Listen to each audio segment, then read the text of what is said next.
clicking sounds, sounds that reveal the presence of radioactive rays. The instrument, a Geiger counter, is converting radioactivity into sounds we can hear. This radioactivity is coming from a small piece of radioactive material inside this plastic cylinder. The small amount of radioactivity coming from the cylinder is harmless. The luminous dial on this watch also gives off radioactive rays, which we hear on the Geiger counter. Even when there's no radioactive material near, the Geiger counter continues to click. This is caused by cosmic radiation that continually bombards us from outer space. But we don't get enough cosmic radiation to harm us. Today, atomic scientists produce radioactivity in large amounts. Radioactivity and radioactive materials have many peacetime uses. But we know, too, that they can be used harmfully, as in atomic bombs. The chance of your being hurt by an atomic bomb is slight.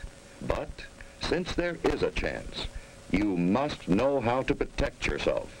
To protect yourself, you have to know what the bomb does. Besides blast, there's radioactivity and heat. Can we protect ourselves from these? These children are protected. Concrete walls help stop radioactivity. Any wall stops the heat.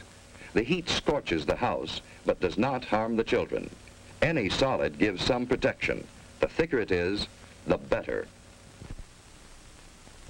We have the national defenses to intercept an enemy, and we all form a team to help each other through emergencies. You are on that team. So is your family, each member of it. And in your community, every doctor, fireman, every policeman and nurse, every lineman and operator, every civil defense worker, in fact, every community employee is ready to help you if you need him. So your community is prepared for emergencies and ready to help other communities.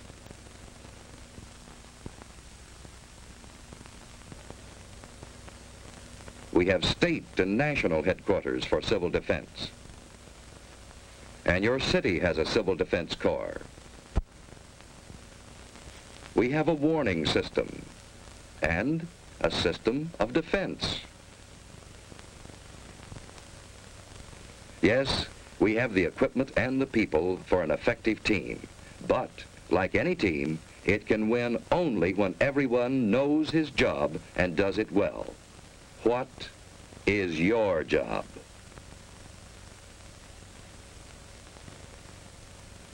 What if a warning siren sounds? What should you do? Look for cover, the nearest cover. Don't try to make it home unless home is the nearest place to go. Don't hesitate. Find cover.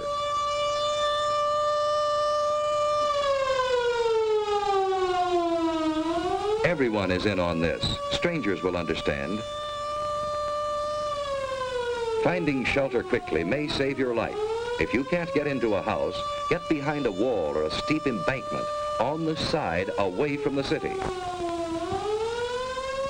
Civil defense teams will go into action immediately. If you're home, you've work to do.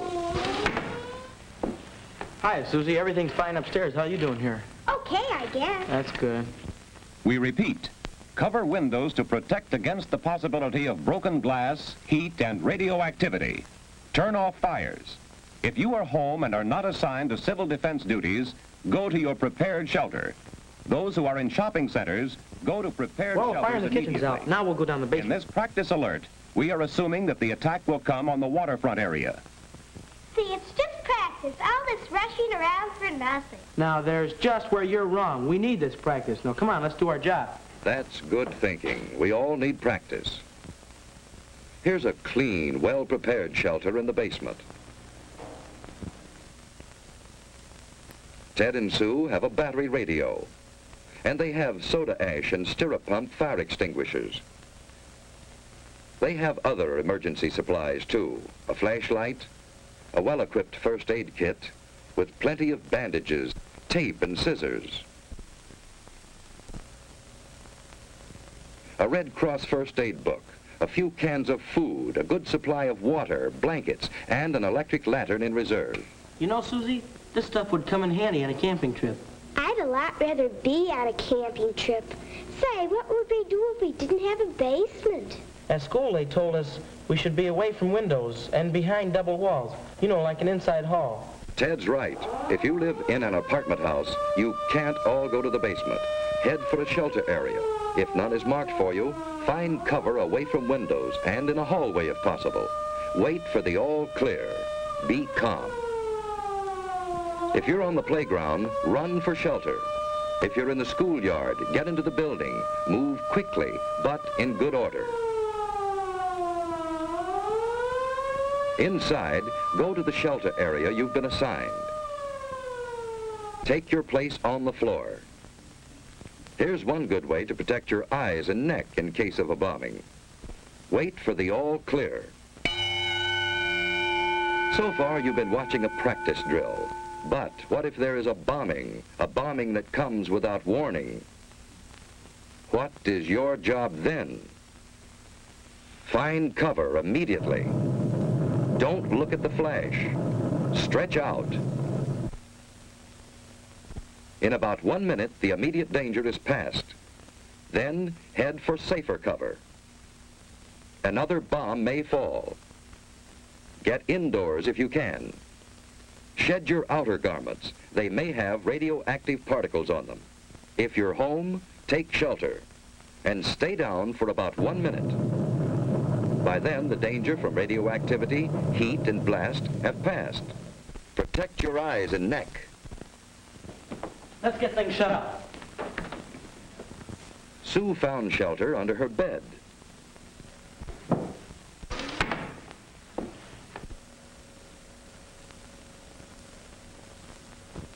Dead. Let's get the battery set. When the house current is off, that battery radio is essential. Keep tuned in.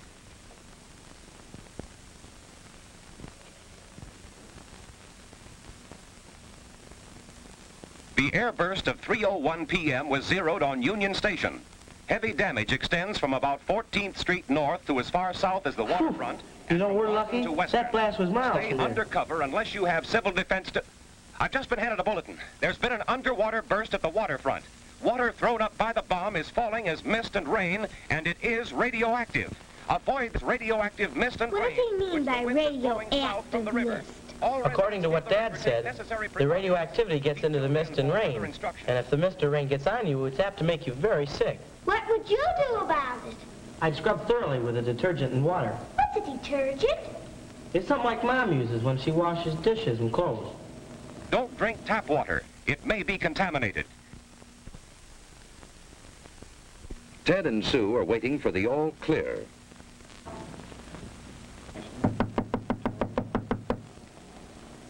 I'll see who it is. Hello, who's there? It's your block warden, Mr. Carlson. Come on in, Mr. Carlson. Hello, Ted. Hello.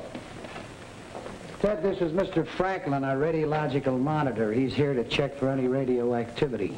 I saw your mother down the shopping center. She's fine. Well, there's no damage here. No, it's been very good here. Hello, Sue. Say, have you seen my dad lately? He's down at headquarters, and boy, he's really busy. Yeah? Well, there's no radioactivity here. Say, Mr. Franklin, is that a pen on your coat there? Oh, no, that's a dosimeter. A dosimeter? Well, what's a dosimeter? Well, it measures the amount of radioactivity that I've been exposed to. But this is the meter that I used to check with. Say, Mr. Carlson, is there anything I can do outside to help? No, Ted, everything is under control. You just stay here till the all-clear signal is given. You've done a good job. Thank you, Mr. Carlson. Bye, Sue. Bye. A good job. That's what everyone must do to be safe. Doing a good job means simply following the rules in an alert or an attack and waiting until all is clear again. In this early and troubled stage of the atomic age, our very lives may depend on always being alert.